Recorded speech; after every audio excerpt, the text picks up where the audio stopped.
ॐ सहनाववतु सहनौ भुनक्तु सह वीर्यं करवावहै तेजस्विनावधीतमस्तु मा विद्विषावहै। ॐ शान्ति शान्ति शान्तिः। ॐ पूर्णमदः पूर्णमिदं पूर्णात् पूर्णमुदच्यते पूर्णस्य पूर्णमादाय पूर्णमेवावशिष्यते। ॐ शान्ति शान्ति शान्तिः। श्रुतिस्मृतिपुराणानाम् आलयं करुणालयं नमामि भगवत्पाद शङ्करं लोकशङ्करं शङ्करं शङ्कराचार्यं केशवं बादरायणं सूत्रभाष्यकृतौ वन्दे भगवन्तौ पुनः पुनः। ईश्वरो गुरुरात्मेति मूर्तिभेदविभागिने व्योमवद्व्याप्तदेहाय दक्षिणामूर्तये नमः। गुकारस्त्वन्धकारश्च ऋकारस्तन्निवर्तकः अन्धकारनिरोधित्वात् गुरुरित्यभिधीयते। सदाशिवसमारम्भाम् शङ्कराचार्यमध्यमाम् अस्मदाचार्यपर्यन्ताम् वन्दे गुरुपरम्पराम्। Read from verse 61. ईश्वरः सर्वभूतानां हृद्देशेऽर्जुन तिष्ठति भ्रामयन् सर्वभूतानि यन्त्रारूढानि मायया तमेव शरणं गच्छ सर्वभावेन भारत तत्प्रसादात् परां शान्तिं स्थानं प्राप्स्यसि शाश्वतम्।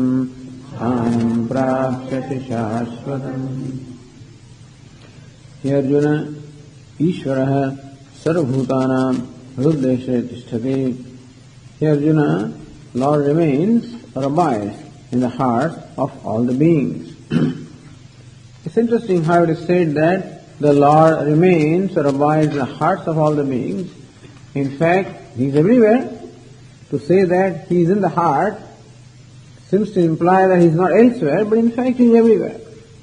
And still it is said that the Lord resides in the heart, because that is the place where you see Him. Just as all surfaces reflect the light, but the mirror reflects the light in a very special way so that I can see my reflection. Even though all surfaces reflect light, in mirror I see my reflection, so you can say that my face is where the mirror is. And similarly also it is our heart, which is where, in the pure heart, which is where this recognition or realization takes place of Ishvara, of my true nature. And heart need not mean even this lump of flesh which we call heart, but by the heart we mean the very core. That's the very core of our personality. The core is of course the person, the consciousness. But even what we call the personality, even what we call our mind, body-mind complex, even there also, the very core is very beautiful, there also. Meaning our mind by its nature is pure. And therefore, the core of our person, they call it the core personality. Of course, the Vedantic core personality is Ishvara, is Lord, is Brahman. But even if you look upon our mind as the personality, as it is, then even the mind also is very beautiful in its core. As I said, the mind, sattvic mind, enjoying purity, displays or exhibits all the most noble qualities. ahimsa, satyam, akrodha, all the divine qualities are very evident there, and that is the true nature of the mind. So that also can be called the heart. In a mind such as that, a mind that enjoys these divine attributes, there, Ishvara Tishtari, the Lord can be recognized as He is. In fact, every minute what we know is the Lord only. Or if every minute what we know is the Self. But then, when the mind itself is impure, then the Self is known also in an impure, distorted way. Our mind seems to distort the perception whenever these impurities and agitations are. And therefore a mind that is free from impurities and agitations, so that mind reflects the Self as it is. And in that sense it is said that He resides in the hearts of all the beings. And on account of ignorance, it looks as though he makes all the beings revolve like in a merry-go-round in this whole wheel of samsara, that the beings are made to go from one embodiment to the other. See, He is the one that everybody is seeking. He is the one that impels everything, and He is the one that everyone is seeking also. So Lord Krishna, one of His names is Rishikeshaha. Rishikanam Indriyanam Ishaha, the one who is the Lord of all the sense organs. That is one who is impeller of all our activities. Mattas sarvam pravardate, everything is impelled by me. And my sense organs, my mind go out searching for something, searching for happiness or freedom. That also is Lord, Ishvara. So Krishna, as they say, Krishna is the one who attracts everybody also. And therefore He attracts my mind, He attracts everyone because He is of the nature of Ananda, He is of the nature of love, and therefore He attracts everyone. In that sense also we can say that He, by impelling, so one who impels from within also is Him, and one who attracts from without also is Him. But because of ignorance, not knowing what it is that I want, therefore I find myself going round and round. In fact, the Lord that I am seeking is very much in my heart, but not knowing that, and thinking that He is outside me. That's ignorance. And only because of that ignorance that these people go round and round. The sun is going round and round the earth. Why is it so? Somebody asked this question, how come the sun keeps on going round, revolving around the earth? What is he searching for? He is searching for the night. Sun is looking for the night, and therefore he goes around. He doesn't find the night. And similarly also this person is searching for fullness or happiness and going round and round searching for it. But naturally he is looking for it where it is not, and that's the reason why he never finds it. Where it is what he is looking for is right within himself. And therefore, because of ignorance, the people, it's not that Lord makes everybody go round the wheel of samsara. It is because of ignorance the people are going round. But anyway, ultimately, what is the locus of ignorance also? We will say that ignorance also is only because of him. Because he is a very substratum of ignorance as well, and therefore you can say through his ignorance or through his maya, he makes everybody go round and round. Because naturally question remains, Swami, how come you are born ignorant? See, if that one thing was not, that life would have been so different and so wonderful, is it not so? If everybody was enlightened. Well, how come, Swami, everybody is not good? Why, how come goodness does not prevail everywhere? How come the world has not been created that way? Why is evil created in the first place?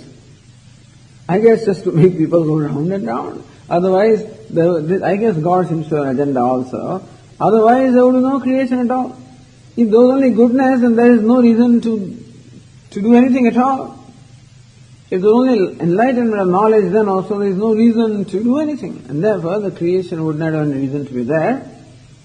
So anyway, the creation is there because of ignorance. The seeking is there because of ignorance. And the seeking perpetuates in ignorance. In that sense it is said that the Lord makes all the beings revolve on this roller coaster of the samsara. And therefore, tameva sharanam gacha. Here Arjuna, stop seeking refuge of anything other than the Lord. The one who is in your very heart, take refuge unto Him. Sarvabhavena bharata, by the whole being, take refuge unto the Lord who is in your heart, who is in the very core of your heart, who is your own self. And therefore the simple meaning of the statement will be, look within yourself whatever it is that you are searching for. Whatever it is that you are searching for outside, look for that within yourself. But Swamiji, I am searching for a new house. You think I am going to look for it within myself? What do you mean look for it within yourself? I am looking for a new job. Well, is it to be found within myself? No, not that kind of thing. But still, whatever it is that you are seeking through a new house or through a new job, and as much as we know very well that nobody wants a house for the sake of house or nobody wants money for the sake of money, whatever you want is for our own sake. Everything that you are seeking is for the sake of happiness ultimately. No, that happiness is to be looked for within yourself. Tat prasadat param shanti, make himself favorable to you. And all of this is discussed, what is meant by Sharanam. Again, this one verse will come, the verse 66, where Lord Krishna talks about Sharanam. So we'll discuss it at that time again.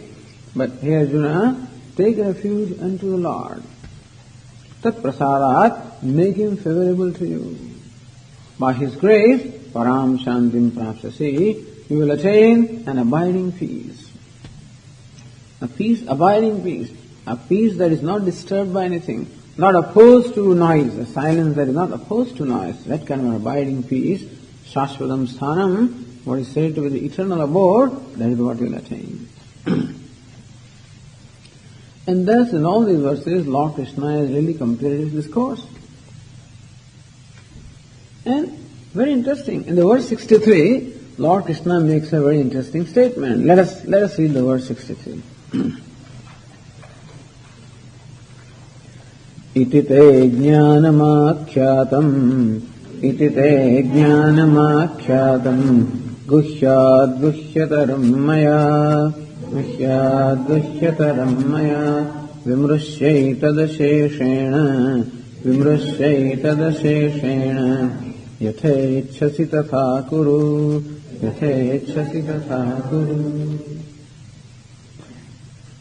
It is thus, in this manner, say to you, jnanam akyatam, the knowledge has been very well told by me. Asamantat kyatam, asamantat tathitam. Hey Arjuna, in every way I have expounded to you this knowledge. What is jnanam? One way to explain jnanam, jnayate aneneti jnanam, that by which something is known, that is Gītā Shastram. Here the word jnanam means the Gītā, Bhagavad Gītā, the Shastram. So here Arjuna, in this manner, I have expounded to you the Gītā Shastram, the scripture called Gītā, which is the scripture of knowledge. So, through this song or through this Gītā, I have expounded the knowledge to you in every way. And in case it is not clear to you understand what's the nature of this knowledge, guhyat guhyataram. Guhya means that which is a secret, something to be hidden. Guhyam is that which is to be hidden. And what we hide is something that is very valuable, something very precious. So something which is very valuable is what we generally keep hiding in a safe place. Some very valuable diamond, some very valuable precious stone, something very valuable, you always hide. Keep it, out of the sight of the people. And you take only a very trustworthy or reliable person, somebody very close and reliable to you or trustworthy, to show him. You take him inside the room, and then there is a room inside, and then there is a big, the cabinet, and that there is also another drawer, and then there is a box, and then in the box you open, there is just a smaller box, that you open, and then it is wrapped, with some paper. You open that and show him that most precious stone, something very valuable. And so, something that is hidden is that which is very valuable. And so, guhya means that is a secret. Outside something very valuable. See, guhya can be interpreted as a secret or can be interpreted as that which is valuable. Guhyat guhyataram, more valuable than even the valuable. Here, Arjuna, I have expounded to you the knowledge which is the most valuable, more valuable even than any valuable. It is a secret which is greater than any secret. It is secret also in as much as it is not just, given out to anybody. In the 4th chapter also Lord Krishna said, Bhaktosi me sakha cheti rahasyam hetu uttamam since you are my devotee and since you are my friend, very beloved of me, beloved, very dear to me, and therefore I have told you this great secret. So guhyat guhyataram jnanam, this knowledge which is a secret, a greater secret than any other secret, or which is more valuable than anything that is valuable. And why the secret? In one way the self is a secret because we can never stumble upon him. You can never stumble upon the Atma or the self. Meaning that in my life I can never stumble upon what it is that I am searching for. It is like searching for the 10th man, and regardless of what this fellow does, he can never stumble upon the 10th man. Oh yes, Swamiji, I saw the 10th man last night, I have a vision of the 10th man. When he says that, then you have to think about it, in the dream I saw the 10th man, Swamiji. I had the vision of the 10th man. In my meditation I saw the 10th man. Who is saying this? The 10th man is saying it. Whatever you stumble upon cannot be what you are searching for. In that sense also you can say the secret, because the 10th man will never know that what he is searching for is himself. It needs somebody to tell him. So that is why Lord says, Maya Akyatam. This has been told by me. Shankaracharya says, Maya Sarvajnena Ishvarena. I, who am the Lord and who is omniscient. So, now and then Lord Krishna talks about, of course very often he talks about Ishvara, means God. He talks about God. Talks as God. God as the omniscient. And so last night the question of Avatara, the incarnation. So Lord Krishna is the incarnation of the Lord. And what is an incarnation is? Incarnation retains all the attributes of the Lord. Somebody says, Swamiji, each one of us is an incarnation. That's all right. But then we are not called incarnation. Inasmuch as we do not possess any of those powers of the Lord. So who is the Lord? One who has the capability of creation, sustenance, dissolution. And therefore one who is omniscience, omnipotent, omnipresent, that is called God. In the primary sense, that's what is called God, and that God alone takes incarnation, meaning even as incarnate also, he possesses all the godly attributes. Which means Lord Krishna possesses the attribute of being omniscient. Even though he seems to be only functioning through one body, and still he possesses all the attributes of God. That is the difference between incarnation and anybody else. Even a wise person also cannot be compared to the incarnation. Because person is wise, enlightened, and see, doesn't become omniscient.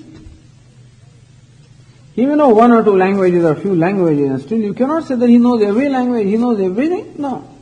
God is the one who knows everything, in and out. So, Lord Krishna is God such as that, and that we have said earlier, that is one of the most important things about Bhagavad Gītā. This Bhagavad Gītā is called a Smriti. Vedas are called the Shruti. And they are revealed texts. And therefore they are the authority as far as we are concerned. Because they are revealed by God. And there the important is what is in the Vedas, what is important is the knowledge, the subject matter, the knowledge is important. When it comes to Smriti, Smritis are the texts which are, Smriti means memory. So what is written from memory? And the memory is that which comes from experience, and therefore what is written out of one's memory is called Smriti.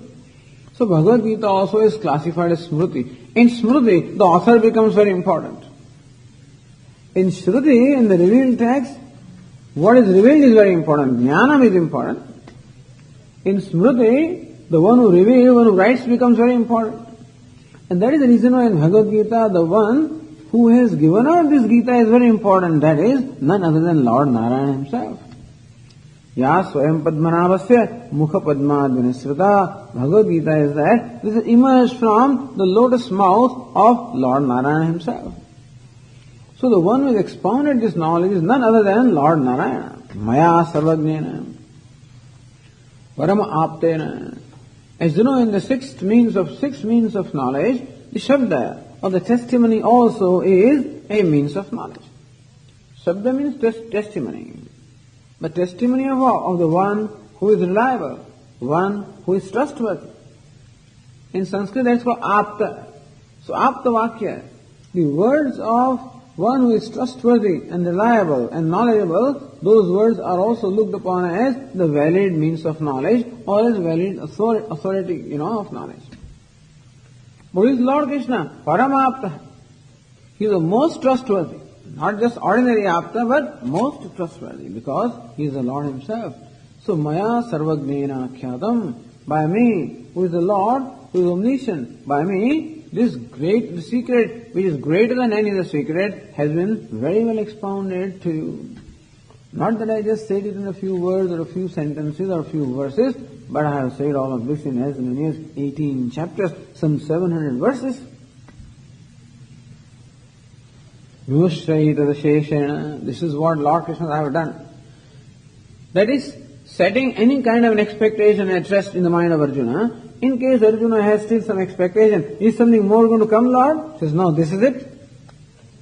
So this is also the style of the Upanishads. Where in more than one Upanishads we find that the teacher says to the student, this is it. I have told you whatever I had to tell you. Or I have told you everything that I know. Or there is nothing more that remains to be known. Let the students know that. So because the student, there is some expectation, now something more is still coming, something more is still to be known. Then the teacher, that expectation is set to rest by the teacher saying that, understand, you have listened to everything, I have told you everything that needs to be told, and that you know everything that you need to know. Don't think that you don't know anything more. You know everything that you need to know. So that is what Lord Krishna says in the first line, what he has done. And so Arjuna knows now that there is nothing more to come. This is it. Now what does he have to do? Vimushya etad asheshena, pondering over this as a whole. Arjuna, ponder over this, deliberate upon this, asheshena as a whole. Because this has been said in so many chapters, in so many verses, in so many contexts, that unless one has a perception, an overall perception as a whole, it would be very difficult to understand what is the purport of Bhagavad Gītā. This is a scripture. Scripture is something that is revealed, and therefore you don't have the kind of a system that even Viveka Chudamani. It's a written text. So what we call the Prakarana Granthas or the written text, then you always have a certain system, there is a certain thought development that follows. Not that there is no thought development here, but still, that is not the point here. A revelation just comes and that it is just told. It is told not in a haphazard manner, but still, it may be difficult to find connection between one chapter to the other chapter, and sometimes even from one verse to another verse. That's the reason why we require commentators like Shankaracharya to tell us. Asheshena Vimushya, considering, pondering over this as a whole. Yatha ichchasi tatha kuru. Lord Krishna says, do as you wish. Do as you wish. But not like just like that. Doesn't say do as you wish. Pondering over this as a whole. Don't just take, Lord, you told me the other day this thing, okay, that's what I'm going to do. Not that way. Don't take some verse or something just out of context and then say, this is what you told me and that's what I'm going to do.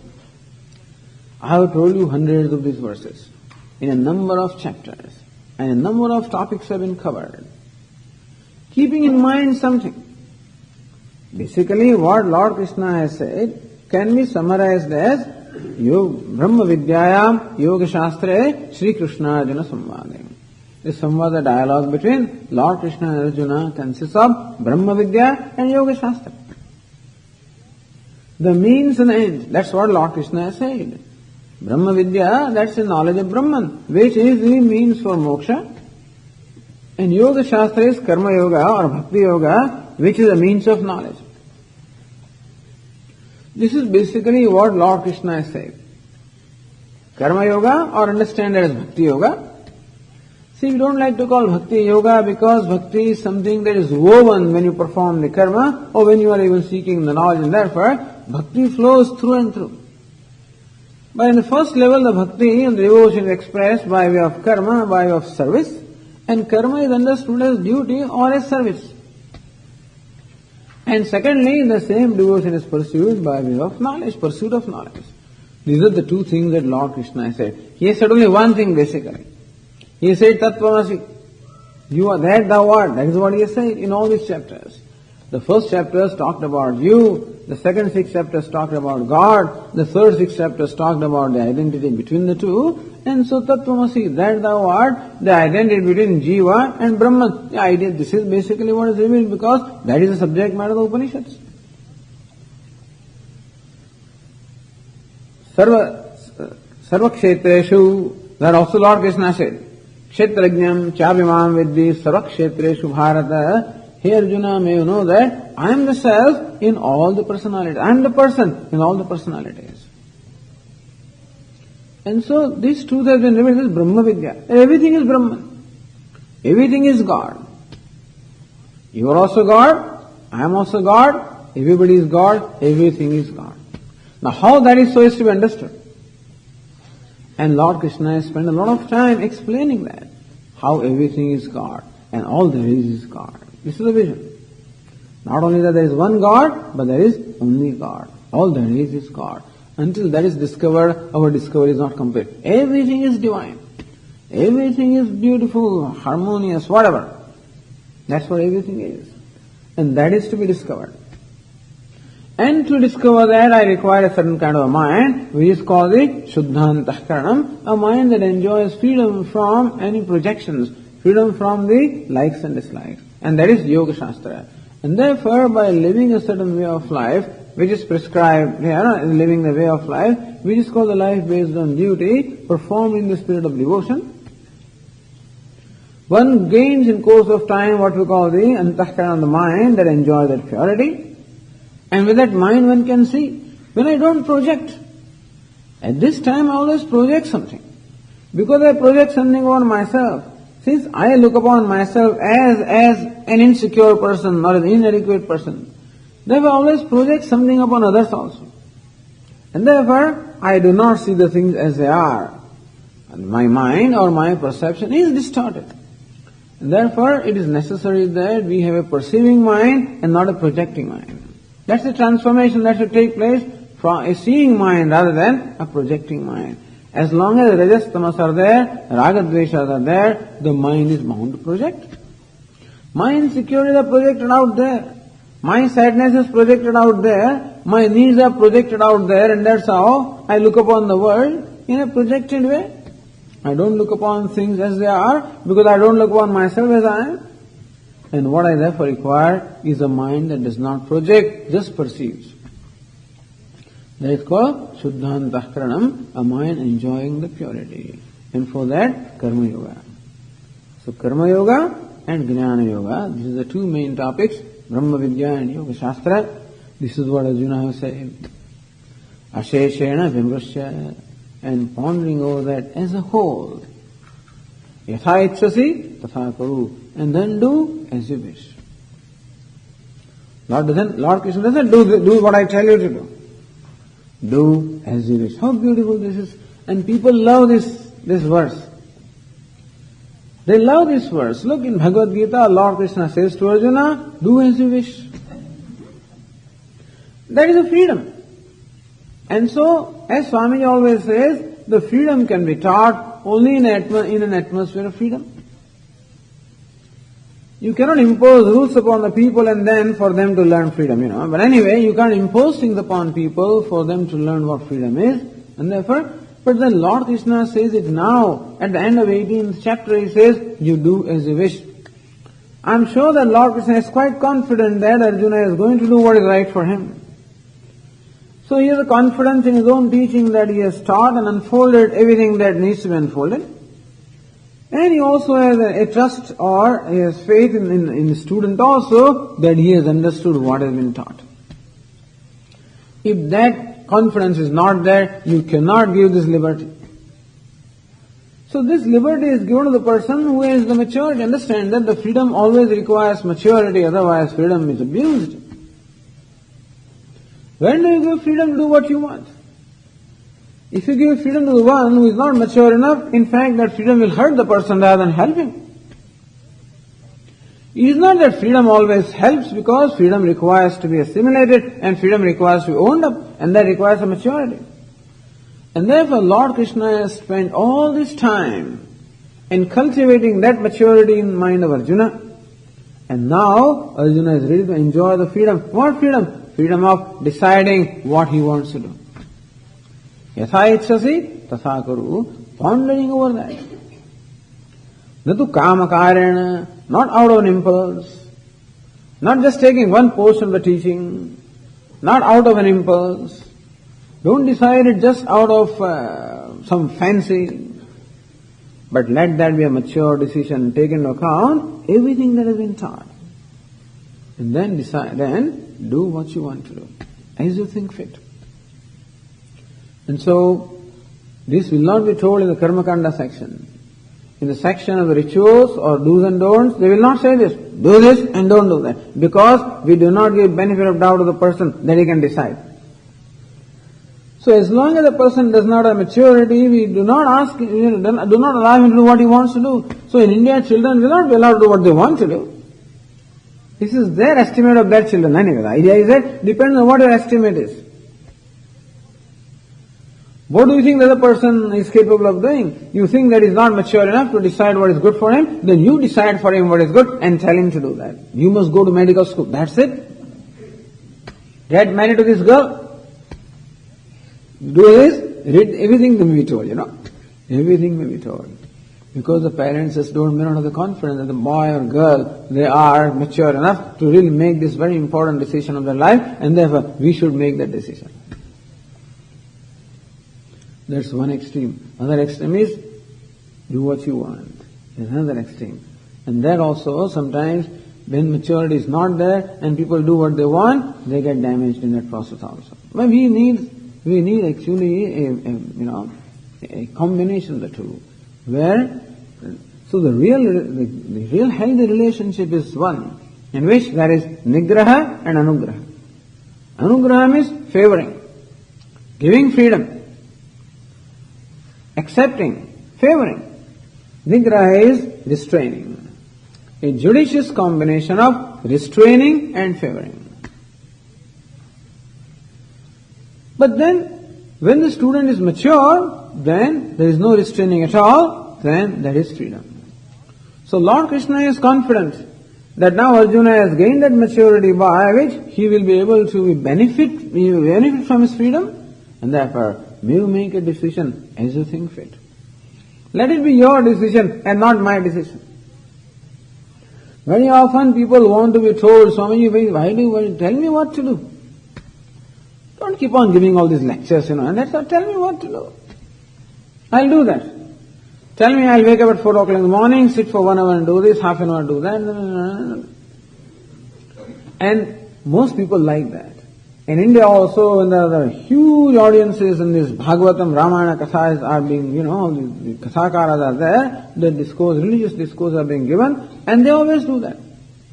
You should not do this, you should not do that, this is what you should do, this is what you should do. And people love that, because somebody else is thinking for them. And somebody else is making decision for them. And so somebody else takes responsibility for them. So we like that somebody should take my responsibility. It's very comfortable. And that is all right as long as that is to be done. That also is required. And therefore the elders or parents have to take the responsibility until the child grows to a certain stage of maturity. That's what the scriptures also do. That in the Karmakanda section, they take the responsibility of what I should do. In the Upanishads, I am given the freedom to decide what I want to do. So now in Bhagavad Gītā, Lord Krishna gives that freedom to Arjuna. Yathaichasi tathagaru. Let it be your decision. And understand that the decision should be made in a very wise manner, by taking into account every aspect. Yeah. So, asheshena vimrushya, considering or pondering over this in its entirety. And then make a decision and do as you wish. If Arjuna said at this time, Lord, my decision is that I am not going to fight, God bless you. I am going to fight, God bless. This is what Lord Krishna would have said. Lord Krishna, the teacher, has no axe to grind. He has nothing. He has no agenda for Arjuna. All people feel that Lord Krishna had agenda for Arjuna. He wanted him to fight, because otherwise who will fight this battle? And Lord Krishna wanted that all these evil forces should be destroyed, and the way he wanted Arjuna to do that task. And therefore, tasmad yudhyasva bharata, again and again Lord Krishna says to Arjuna, therefore Arjuna you fight, you arise and fight. And so Lord Krishna is teaching Arjuna to fight. This is also a tatparya nishchaya. This is how people understand the purport of the Gita. Not at all. Yathechasi tathaguru. Where is it? He may have said, Arjuna, when he thought Arjuna needed to be told, he said, tasmad yudhyasva bharata. Alright, therefore Bharata, you should fight. You should perform your duty. But now, at the end says, do as you wish to do. And so, this is the freedom. The freedom requires a lot of responsibility. This is the freedom of choice that the human being has, and Lord Krishna wants you to exercise that freedom. But understand, exercise the freedom wisely. And therefore, taking into account everything that has been said, make a decision. It is not that Arjuna is left hanging and do what you want. Not that way. That whatever needs to be told, has been told. And therefore now, you have all the material to make a decision for yourself, do that. And still we may say, but Lord, you have 700 verses and so many things are being told. How am I going to ponder the whole thing as a whole and come, how am I going to decide this? How shall I do that? And therefore, for the person who is not able to do this paryalochanam, is not able to reflect upon the whole thing, Lord obliges. See, that is the tremendous kindness here. Alright, Arjuna, in case you are not able to do that, I will do it for you. And so, the next verse, Lord Krishna says, Sarvaguhyatamam bhuyah सर्वगुह्यतमं भूयः शृणु मे परमं वचः शृणु मे परमं वचः इष्टोऽसि मे दृढमिति ततो वक्ष्यामि ते हितम्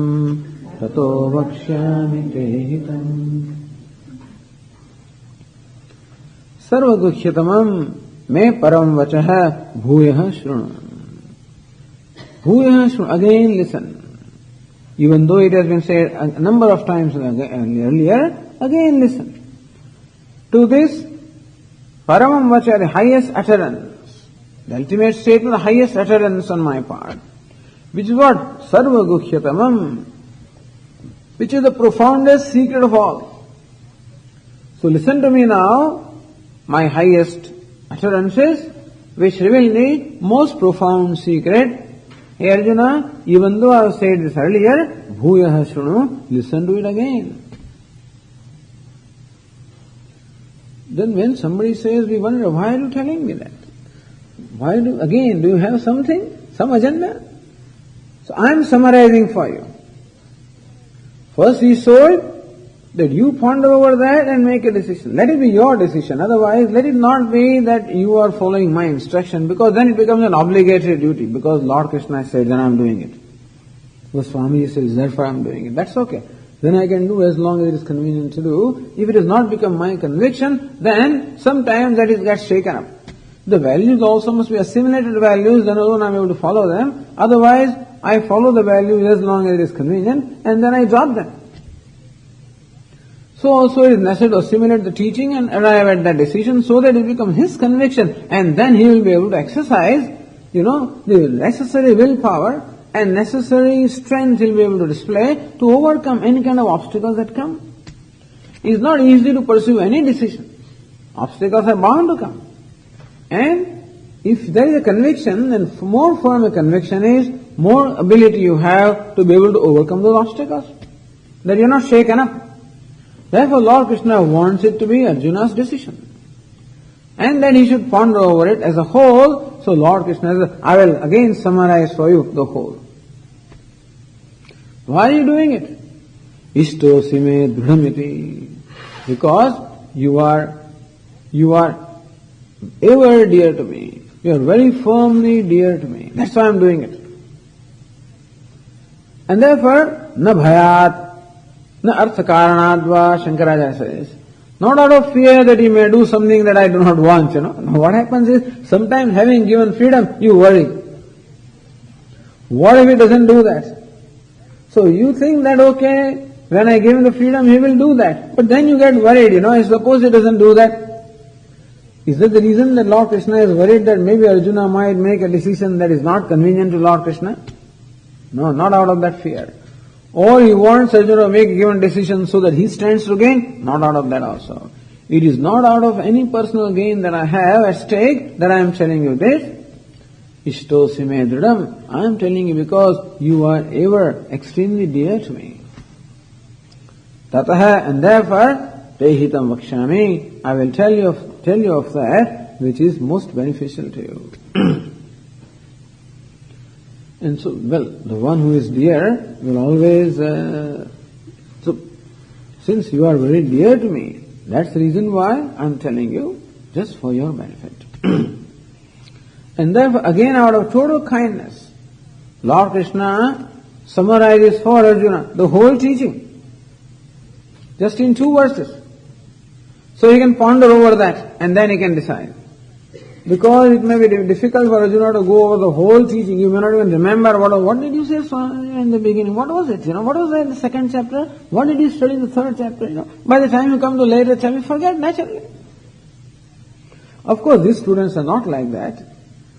Those students are of different category also because they had nothing else to do. Of course, since these days we have millions of things to do, we can take out 1 week, a year at the most, or 1 day in a month or something like that, which is also very difficult. So many engagements we have and so many things to worry about, so we can't be expected to. That's okay.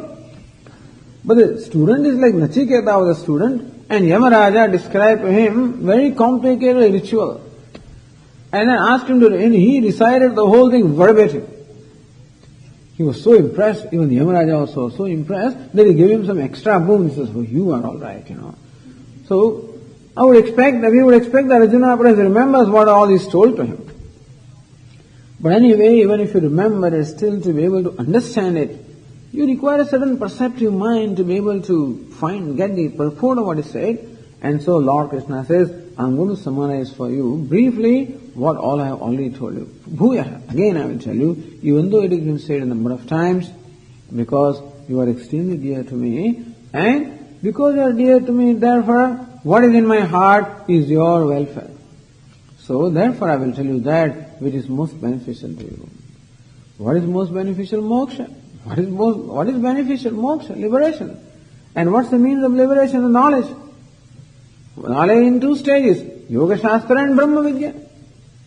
So these 2 things are we told.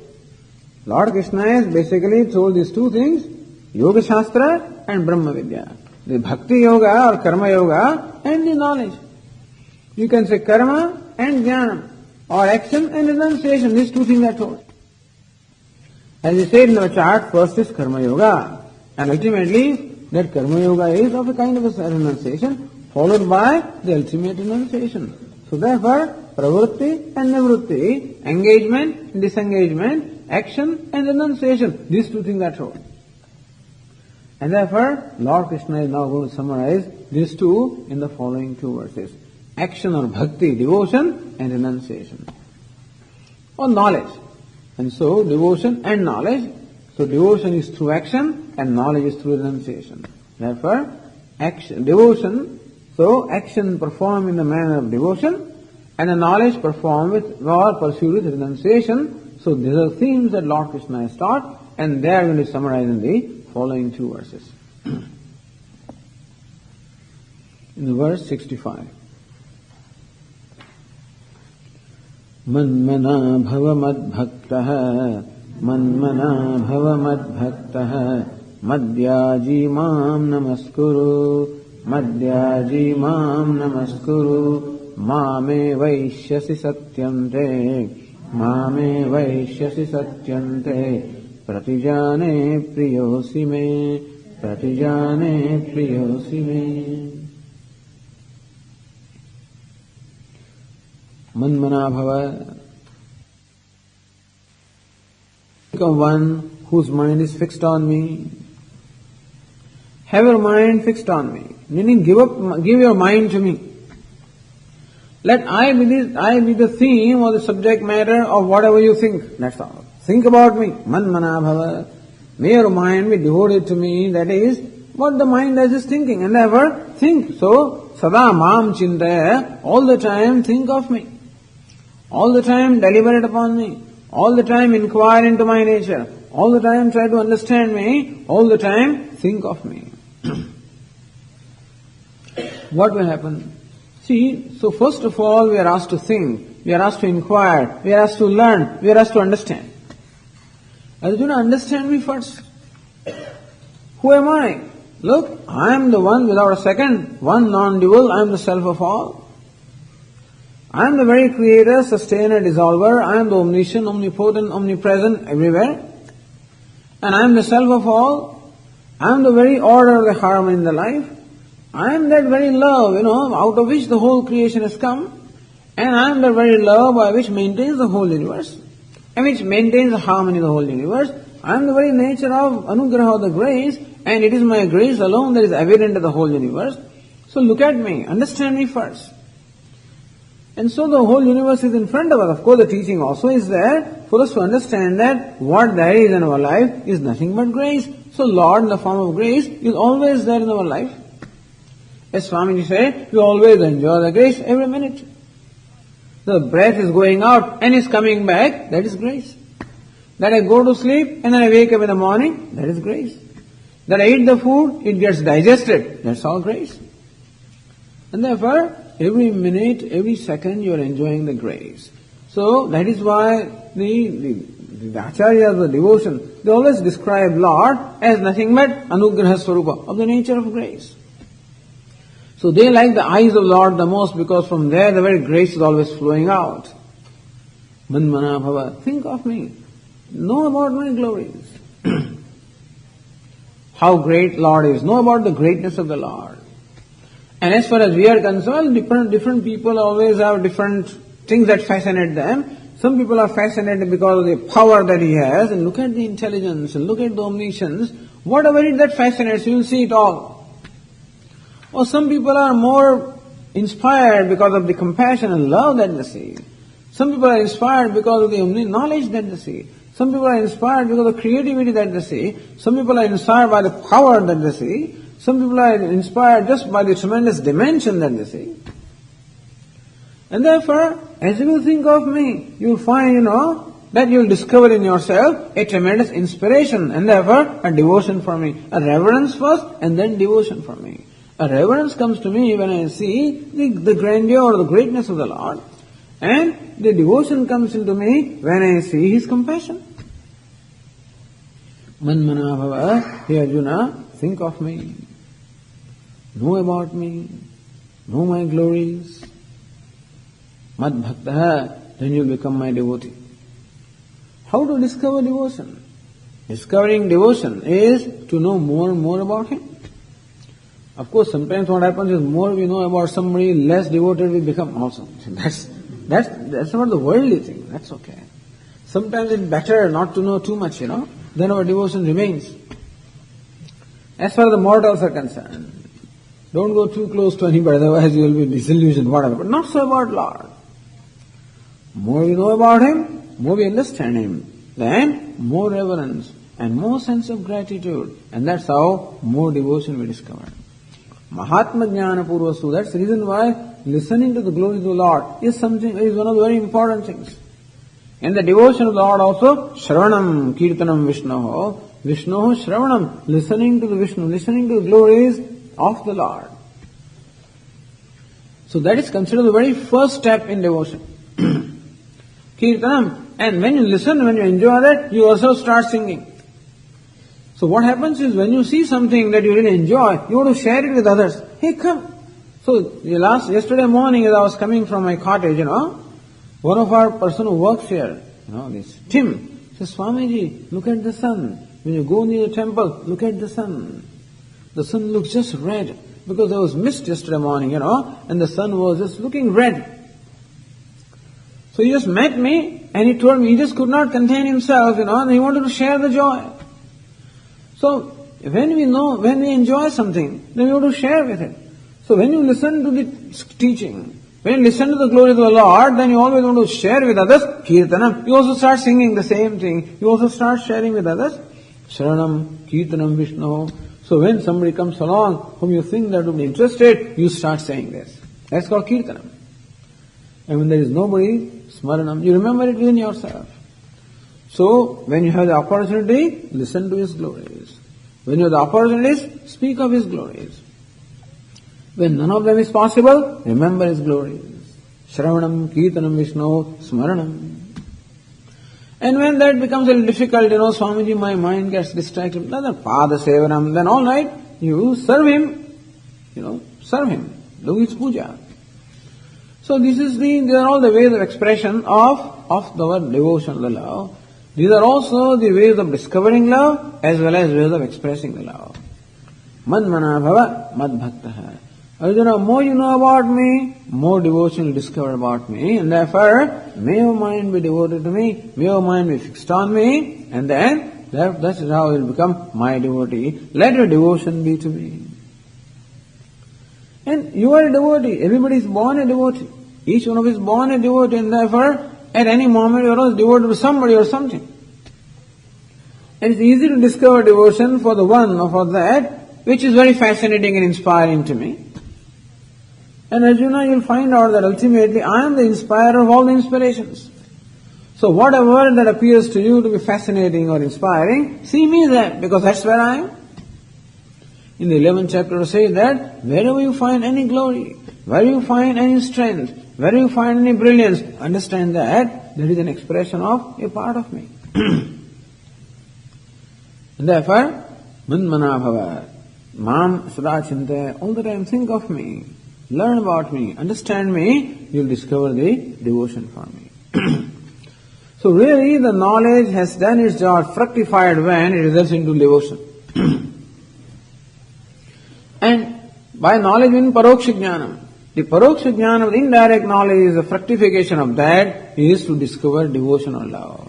And the fructification of love is to have the aparoksha jnanam or the immediate knowledge. So, bhaktas will always say that jnana is a means, bhakti is the end. The Vedantas will always say bhakti is a means, jnana is the end, but that's true. When it comes to Saguna Brahma, the knowledge always is paroksha jnana, and therefore that jnana of Saguna Brahma becomes the means of the devotion, and that devotion ultimately becomes means of knowing that Brahman is my own self. So paroksha jnanam becomes the means of bhakti, and bhakti becomes the means of aparoksha jnanam, of knowing the Lord as my own self. So manmana bhava, mad bhakto bhava, become my devotee. That means let your love also be for me alone, and therefore wherever you love, discover me there, and that's how all the love will be focused upon me. So let your mind be fixed on me, let all your love also be focused upon me by understanding. So more you understand me, more you will discover love for me. And more you understand anything that you love right now, you will be able to see me, and that's how you will be able to discover that love for me. And when there is love for somebody, what do we do? Madhyaji. Perform all your activities for me. Serve me. Naturally, when there is love, you always want to do something.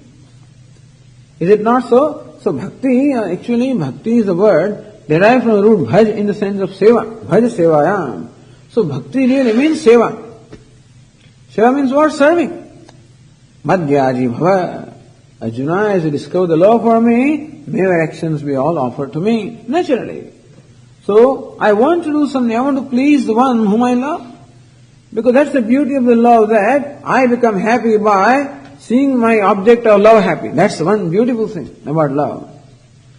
In other relationships, I am happy because I am happy.